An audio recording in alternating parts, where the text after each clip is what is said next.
Even the mongrels, not exactly known as sentimental humanitarians, understood that killing envoys was idiotic because it makes everyone less safe. And then you can never get to a peace deal.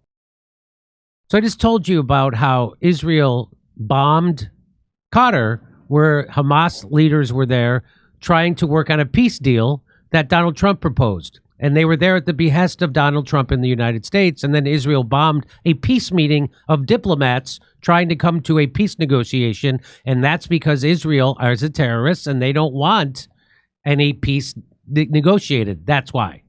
And why is that extra bad for the United States?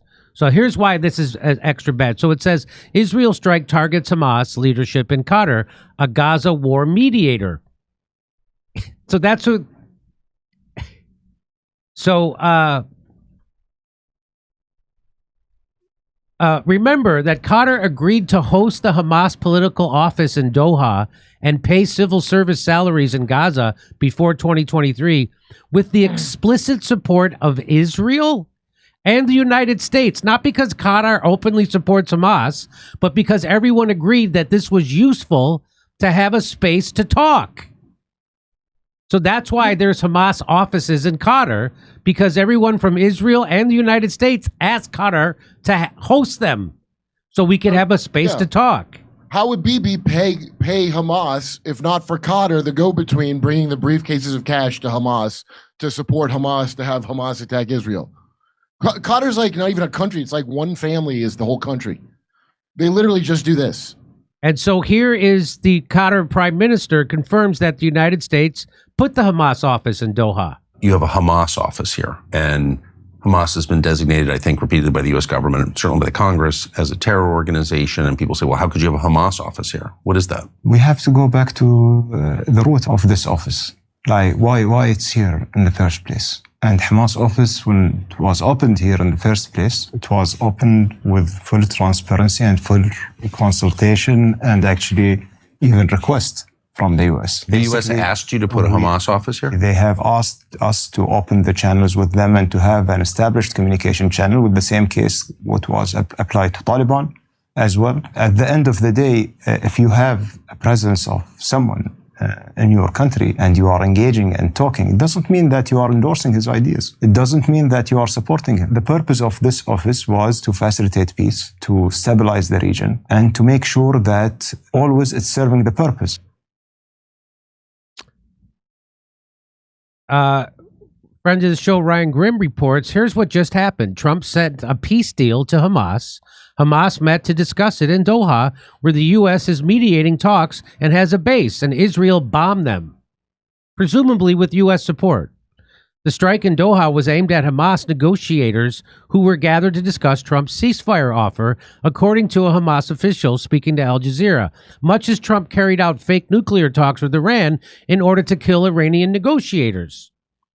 That might explain why Trump's offer was so short and scant on details. The whole point was to gather people together to discuss the peace offer so they could get them all together and kill them. Israel is taking credit for the attack, citing October 7th, though most of all of Doha didn't even know about 10/7 until it happened. IDF and the so this is what the IDF and ISA announced.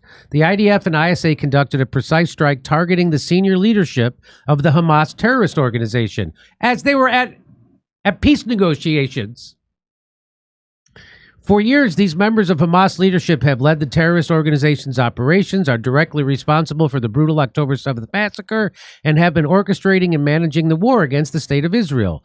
Prior to the strike, measures were taken in order to mitigate harm to civilians. You know how Israel likes to mitigate harm to civilians, including the use of precise munitions and additional intelligence. The IDF, the ISA will continue to operate with determination in order to defeat Hamas terrorists. So you're not supposed to do that at a peace negotiation. This is becoming the Trump signature move, the same modus operandi he used with Iran, now deployed against Hamas, pretending he wanted to engage in diplomacy as a trap to facilitate bombing them. So you know what this means is that no one's ever going to enter into a peace negotiation again with the United States because they're going to fear they're going to be bombed. Why did they ever? When has the United States kept a treaty that you can recall? I can't. So here's what Arno says. He says, which reinforces the precedent. Engaging in diplomacy with the United States is now worse than useless. It's actually fatal, which is a precedent that's bad for everyone. This is why it's bad for the United States. U.S. first and foremost, not exactly in its interest to teach the lesson, never negotiate with America, because that's what Trump and Benjamin Netanyahu are right now teaching the world. Never negotiate with the United States, because if you try to negotiate with us, we're going to bomb you and kill you. I'm going to have to put this on the world, Jimmy, because they should have learned that from Libya and Serbia Exactly and all right. the other multiple places that wanted to negotiate that we double-crossed and blew up anyway. Why do they not know this at this point? So, and how bad is this? Even in medieval Europe, in the darkest days of the so-called Dark Ages, rulers were honor-bound not to violate diplomatic immunity, and common sense bound too, as they understood it wasn't in their interest to be known as oath breakers. Heck, You talk about Israel. Heck, even the Mongols, not exactly known as sentimental humanitarians, understood that killing envoys was idiotic because it makes everyone less safe, and then you can never get to a peace deal. The Mongols, as a matter of fact, did their most brutality for the crimes Israel just committed. Yes. That's when the Mongols got real brutal for that. When the U.S. is failing a moral test that the Mongol Empire passed, it's time to ask ourselves a few questions. So we're worse than the Mongols. We're the terrorists. We're the psychopaths. Israel doesn't have things like honor. Just even bring up honor. We're talking about Israel here. They will do literally anything. In fact, they're proud of it. And people go, well, don't they have to do absolutely anything, including violate every single law we came up with after the Holocaust to prevent another Holocaust? Don't forget, so this is the pattern of Donald Trump in the United States. Don't forget North Korea. While he was pretending to negotiate with Kim, the civilian fishermen were killed and mutilated by SEAL Team 6, even when they knew the mission had failed and there was no need to proceed. Don't forget Soleimani. You remember that? The Iranian general who was in Iraq for discussions with his U.S. counterpart on Iraq, Syria, and ISIS, suffered the same fate. Yeah. Don't forget Gaddafi. When he was killed, he was also negotiating with the United States to give up his biological weapons program and open up his economy to U.S. oil companies. At this point, it's the rest of the world which is composed of fools who can't see the modus operandi. Regardless of the authoritarian dictatorship of these individuals, you do not break the code of honor and tradition that even the absolute scum tend to follow. You do not harm envoys or diplomats or messengers, period. Yeah, we do. America and Israel have done that habitually for many years. Yes, I know, Kurt, but you understand that's not what I'm saying, right? I meant that guy who tweeted, not you. Okay. I mean you. Here's Rick Sanchez. Here's what he has to say. Happen in Doha, right? What's going on in Qatar? Here's what we know. Just like the Native Americans, just like Gorbachev, just like the Russians in the 90s, just like the Iranians, it appears that the Qataris and the Hamas negotiators were played. They were fooled. They were hoodwinked. And maybe they should have listened to the immortal words of another famous American, right? Not just Pompeo, maybe somebody bigger. How about somebody like George Walker Bush when he said this? There's an old saying in Tennessee, I know it's in Texas, probably in Tennessee, that says, fool me once, shame on you. It fooled me, we can't get fooled again. Anyway, I think somehow the Qataris maybe get the picture. Sturgeon's Law says much of the world's takeaway from the U.S. greenlighting the assassination of Hamas political leadership during negotiations will be that negotiating with the United States and its rabid client, Israel, can be as dangerous as war with it. So as usual, the United States pays a steep price for Israel's sake. That's exactly right. No price is too steep, Jimmy, when it comes to Israel getting every little thing that the craziest people that live there want. Yep. So, And believe me, there's a false flag coming. There's a false flag coming so that it will be understandable when something horrible happens in a major city. Well, the Samson option, if Israel's ever going to lose, That's right. they're going to blow up everything around them.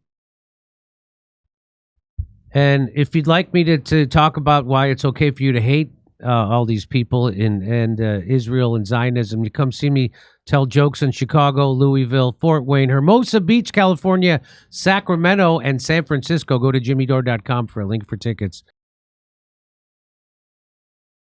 Sam Altman said ChatGPT will get to know you over your life.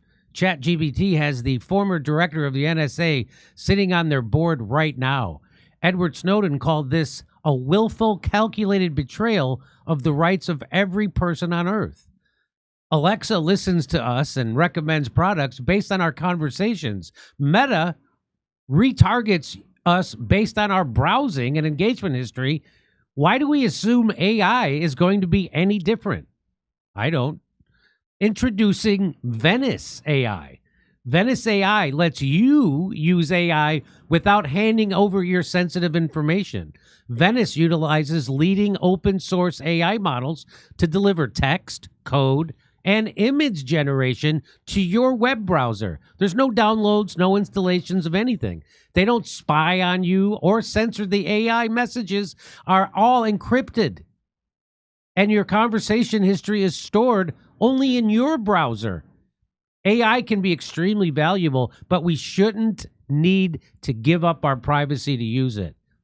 Their Pro plan unlocks the full platform and features including PDF uploads for summaries of or insights, the ability to turn off safe mode for unhindered image generation, the ability to change how Venice interacts with you by modifying the system prompt, limitless text, and high image limits. So, for instance, I'm going to ask it to do something Grok won't do for me. So I'm going to switch from the text. I'm going to switch to image. Please generate an image of a baby being vaccinated. Now that's something I couldn't get Grok to do. Isn't that weird? Why? Is Well, that a let's see. healthy, good thing? You would think, oh, here it is. So they just did it for me. So there it is. So that's Venice AI just did it.